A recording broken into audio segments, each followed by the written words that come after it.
Hi everyone, this is Maggie. Thanks for checking out my video. My presentation today is going to be on the enzyme phosphodiesterase 6, or PDE-6 for short. So PDE-6 is an enzyme that works in the retina to allow the eye to perceive light, and since 80% of the information that we take in from our surroundings comes from sight, I would say that this is a very important enzyme for you while you're watching this video. I'd like to start off by giving just a quick overview on how light is even perceived in the eye by most vertebrates.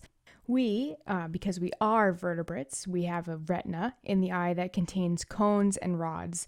And if we look at the little diagram of the eyeball here, you can see that the retina is located on the back side, across from the front of the eye where the lens and the iris is located. So the cones are able to detect color and they work in daylight, and the rods will work in dim light and they do not detect color.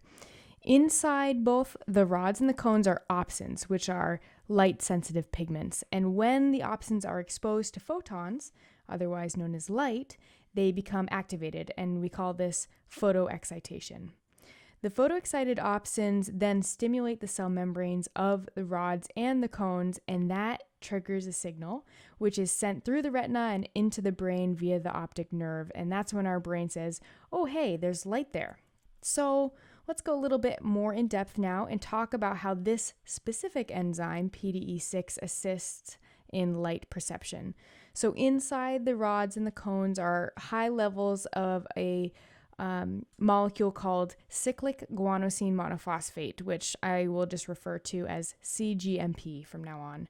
So on the left-hand image, we have our Hayworth diagram of cGMP, and on the right side, we have the model derived from the RCSB protein data bank.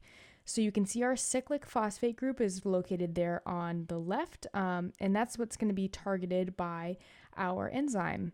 cGMP works in our cell membrane by facilitating a current through the photoreceptor cell, and it holds gated ion channels open in the plasma membrane.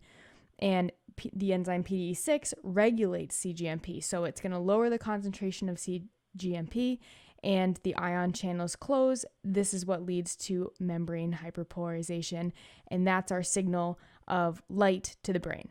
So how does this all come about? First of all, we're going to have a photon enter the eye, and it's directed by the ocular lens to the retina. And the photon will come in contact with rhodopsin, which is one of those visual pigments that I was talking about earlier. So we have the rhodopsin here in green. And when the rhodopsin becomes photoexcited by the photon, it activates the photoreceptor G protein, which is called transducin, and we have that here in purple.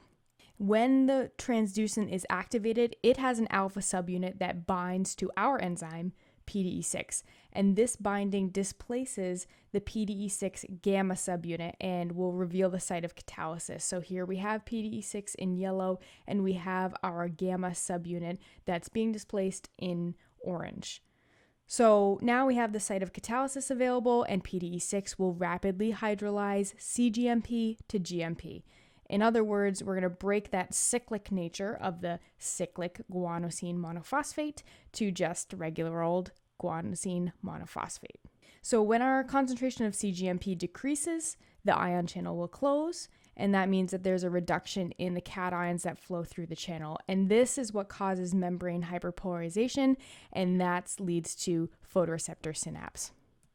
So quick overview on PDE-6 as an enzyme. It's a phosphodiesterase, which means that it's an enzyme that breaks a phosphodiester bond through hydrolysis. It has 1,695 amino acid residues, and it has a total structure weight of 217.97 kilodaltons. We can see here in our PDB cartoon that it is a heterotetramer protein.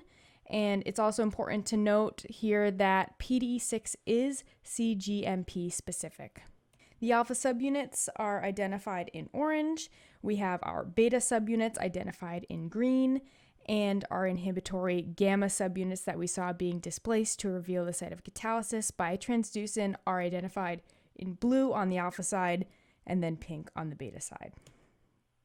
Okay, so here we have our primary structure of PDE-6. I was able to obtain an amino acid sequence of the alpha subunit from the UniPro sequence database.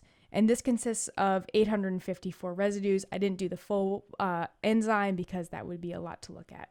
So when we think about how our secondary structure is going to come about, we need to look at the amino acid residues that make up our chain. So we have proline and glycine that are residues that are not really likely to make up alpha helices. So here I've highlighted them in red so we can easily identify where they are. And you might notice that they're pretty sporadic throughout, so that might indicate where a kink or a turn might be. And then we know that there are certain amino acids that are very likely to be involved in the formation of an alpha helix. So I've highlighted them here in green. They include methionine, alanine, leucine, glutamate, glutamine, arginine, histidine, phenylalanine, and lysine. So we do have a lot of amino acids, and wow, especially in this chain, we see a lot of green areas, and that's probably where we will see helices. And we do see that the alpha subunit of the protein has a lot of helices. So here's our secondary structure.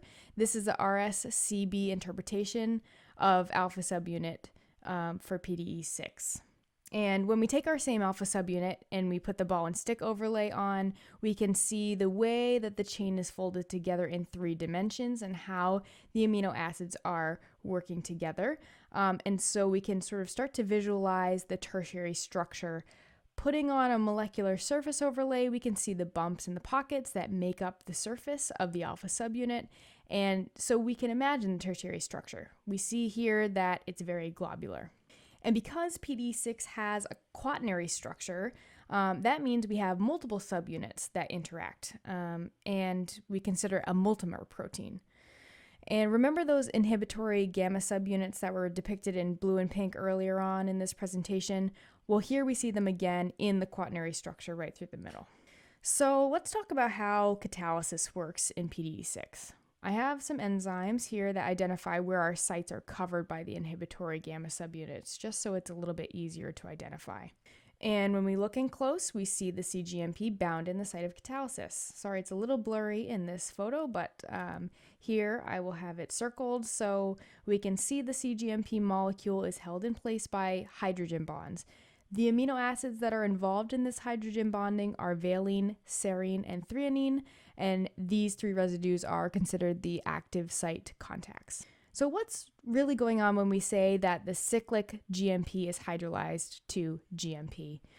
Well, we can see through hydrolysis, which is the addition of a water molecule, that the enzyme can break the bond between the phosphate and the oxygen attached to the carbon on the ring adjacent to the hydroxyl. And so that's what will break the cyclic phosphate group, and that's when it will lose the ability to hold open the gated ion channels in the photoreceptor cell membrane. And so PDE-6 is actually very efficient at hydrolyzing the ligand, and that's what we're going to see in the next slide. So PDE-6 alpha prime, the subunit PDE-6 alpha prime has a Km of 17 to 25 and a Kcat of 3,500 to 4,500. And in comparison, we can look at a very similar enzyme, PDE-5, which is also found in the rods and the cones in the eyes. But PDE-5 has a Km of 3 and a Kcat of 9.6. So it's very striking how efficient PDE-6 is. And it really needs to be, because we really need to have the visual signal transmitted as quickly as possible. I obtained the values of Km and Kcat from a research paper by Granovsky and Artemyev. And so these authors reported that the PDE-6 function was measured in the presence of HCGMP. PDE-6 is a CGMP specific enzyme, which I mentioned before, and that means that it only looks to bind with CGMP as a substrate. So wrapping things up, I just want to remind everyone this enzyme is very critical to the vertebrate visual perception of light, and without it, the levels of CGMP would remain constant, so we would have no photoreceptor synapse ever reaching the brain when photons enter the eye. And it's highly specific, it's a very efficient enzyme, and it works by hydrolyzing the phosphate group on the ligand, so it therefore breaks the ring. Thank you very much for watching, and also you can thank your PDE-6 anytime you use your eyes, and that's just about all the time when you're awake.